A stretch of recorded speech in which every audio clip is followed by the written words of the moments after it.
ولنبلونكم بشيء من الخوف والجوع ونقص من الأموال والأنفس والثمرات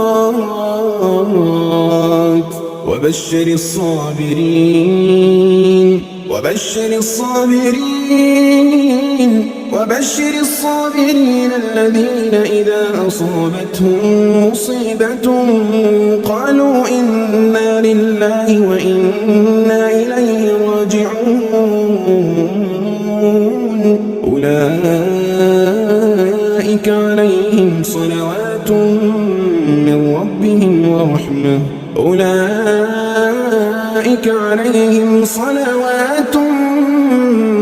ربهم ورحمة وأولئك